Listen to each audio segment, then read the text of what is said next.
जब दुनिया के कई हिस्सों में लोग अभी गांव बना रहे थे, तब एक जगह ऐसी भी थी जहां एक पूरा वेल प्लान्ड शहर बन चुका था, जहां अंडरग्राउंड ड्रेनेज सिस्टम था और यहां के लोग इंटरनेशनल ट्रेड भी किया करते थे। हेलो दोस्तों, मैं आप सभी का दोस्त रोहन स्वागत करता हूं आप सभी का आपके अपने यूट्यूब चैनल स्पेस बॉक्स में। आज की कहानी एक ऐसी सिविलाइजेशन की जो 4000 साल पुरानी है, लेकिन आज भी अपने राज हमसे छुपा कर बैठी है, जिसका नाम है इंडस वैली सिविलाइजेशन, जिसे हम हड़प्पा सिविलाइजेशन या सिंधु घाटी सभ्यता भी कहते हैं। ये सिविलाइजेशन एक ब्रॉन्ज एज सिविलाइजेशन थी। इंडस वैली सिविलाइजेशन का टाइम पीरियड 3 पार्टों में डिवाइडेड है। पहला अर्ली फेज, दूसरा मैच्योर फेज और तीसरा लेट फेज। जिसका अर्ली फेज था 3300 BCE से 2600 BCE। मैच्योर फेज इसका था 2600 से 1900 BCE, जिसको हम गोल्डन फेज भी कहा करते थे इंडस वैली सिविलाइजेशन का। और इसका लेट फेज, जहां इंडस वैली सिविलाइजेशन डिक्लाइन होने के कगार पे आ गया था, ये फेज 1900 से 1300 BCE तक था। ये सिविलाइजेशन, इंडस वैली सिविलाइजेशन का जियोग्राफिकल सेपरेशन बहुत ही बड़ा था। ईस्ट में बलूचिस्तान तक, वेस्ट में वेस्टर्न यूपी और नॉर्थ में अफगानिस्तान, साउथ में गुजरात तक। इसका एरिया अप्रॉक्स 12 से 13 लाख स्क्वायर किलोमीटर हुआ करता था, जो कि इजिप्ट के मेसोपोटामियन सिविलाइजेशन से भी बहुत बड़ा है। साल 1800 में ब्रिटिश इंजीनियर रेलवे बनाने के लिए ट्रैक बिछा रहे थे लोथल कराची लाइन पर। तब उन्हें बहुत सारे पुराने पके हुए ब्रिक्स मिले। तब किसी को कोई आइडिया नहीं था कि ये कोई सिविलाइजेशन का है, तो उन्होंने उस ब्रिक का रेलवे ट्रैक में यूज कर लिया। पर साल 1921 में साइंटिफिक एक्सकेवेशन स्टार्ट हुआ। इसमें दयानंद साहनी के सुपरविजन में हड़प्पा में एक्सकेवेशन किया गया। इसमें उनको मोहर मिला जिसपे एक यूनिकॉर्न बना हुआ था। इसके साथ उन्हें अनाज के भंडार भी मिले और साथ में मिट्टी और ब्रॉन्ज के कुछ बर्तन। फिर इसी के जस्ट अगले साल यानी साल 1922 में RD बैनर्जी ने मोहनजोदारो डिस्कवर किया। ये आज के पाकिस्तान के सिंध में आता है। यहाँ एक बहुत बड़ा बाथिंग एरिया मिला जिसे हम द ग्रेट बाथ के नाम से जानते हैं, और यहाँ भी हड़प्पा के जैसे हमें अनाज के बहुत सारे भंडार भी मिले। उसी के साथ यहाँ पे पशुपति मोहर भी हमें मिला, और इसका नाम मोहनजोदारो पढ़ने का पीछे सबसे बड़ा रीज़न है कि यहाँ हमें बहुत सारे मुर्दों का एक टीला भी मिला था, इसलिए इसका नाम मोहनजोदारो रखा गया। इसी के साथ साल 1924 में जॉन मार्शल ने ऑफिशियली अनाउंस कर दिया कि भारत में भी इजिप्ट के मेसोपोटामियन जैसी एक सिविलाइजेशन मौजूद हुआ करता था, और ये सिविलाइजेशन मेसोपोटामियन से भी पुराना है और उससे बहुत ज़्यादा एडवांस भी था। इंडस वैली की सबसे बड़ी स्ट्रेंथ थी अर्बन प्लानिंग। यहाँ रोड ग्रिड सिस्टम को फॉलो करता था, जो कि 90 डिग्री पर कट करता था, और यहाँ रोड प्रॉपर बेक्ड ब्रिक से बने हुए थे, और साथ में सिटी भी ब्लॉक्स में डिवाइड हुआ करता था। इसके साथ इंडस वैली सिविलाइजेशन में कवर्ड ड्रेन सिस्टम, जो कि हर घर से कनेक्ट था, जो आज के इंडियन सिटी में भी हमें देखने को नहीं मिलता है। मतलब हम सोच सकते हैं कि इंडस वैली सिविलाइजेशन आज से भी कितने ज़्यादा एडवांस हुआ करता था अपने टाइम में।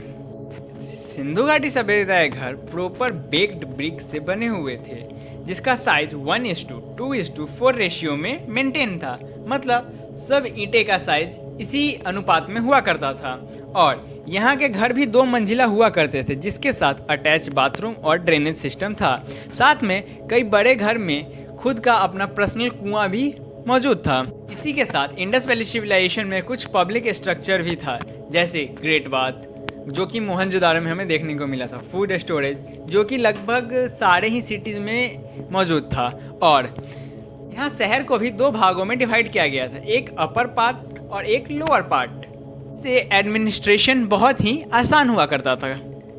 यहाँ के लोग मेनली एग्रीकल्चर पर डिपेंड थे। यहाँ मुख्य रूप से गेहूं, जौ, कॉटन की खेती हुआ करती थी, और सबसे इंटरेस्टिंग बात तो ये है कि वर्ल्ड में सबसे पहले इंडस वैली सिविलाइजेशन में ही कॉटन का इस्तेमाल हुआ करता था। इसी के साथ यहाँ के लोग डोमेस्टिक एनिमल पर भी रिले करते थे, जैसे काऊ, बुफेलो, शिप, गोट। और इसी के साथ अपना वो जीवन यापन करते थे। इंडस वैली सिविलाइजेशन के लोगों के पास अपने यूज करने से ज़्यादा प्रोडक्शन हुआ करता था, तो वो इंटरनेशनल ट्रेड और साथ में अपने एक शहर से दूसरे शहर में भी ट्रेड किया करते थे।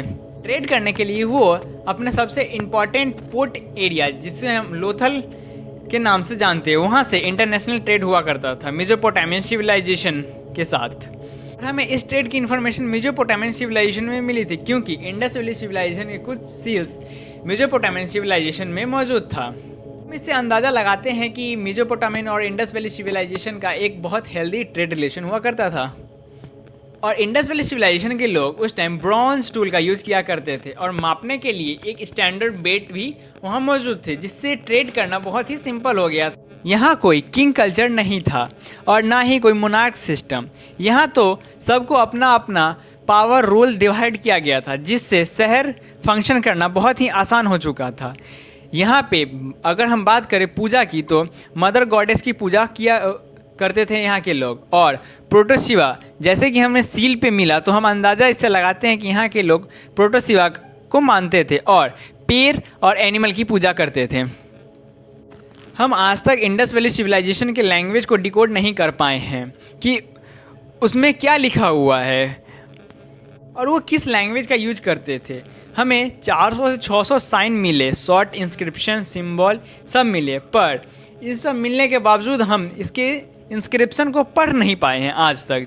तो बहुत सारे राज अभी भी इंडस वैली सिविलाइजेशन हमसे छुपा कर बैठी है। आज तक हम एक्चुअल में पता नहीं लगा पाए हैं कि इंडस वैली सिविलाइजेशन एक्चुअल में डिक्लाइन कैसे हुई। हमारे पास कुछ थ्योरी हैं जो दावा करती हैं कि इंडस वैली सिविलाइजेशन का अंत कुछ ऐसे हुआ होगा, जैसे massive flood, climate change, river का डायरेक्शन शिफ्ट हो जाना, और कुछ तो ये हैं कि आर्यन इन्वेजन थ्योरी। पर ये सब बस थ्योरी हैं, हमारे पास इसका कोई एक्चुअल प्रूफ नहीं है कि एक्चुअल में ये डिक्लाइन कैसे हुआ था। इंडस वैली सिविलाइजेशन सिर्फ एक पुरानी कहानी नहीं, ये प्रूफ है कि 4000 साल पहले भी ह्यूमंस हाईली इंटेलिजेंस, ऑर्गेनाइज और साइंटिफिक नॉलेज वाले हुआ करते थे।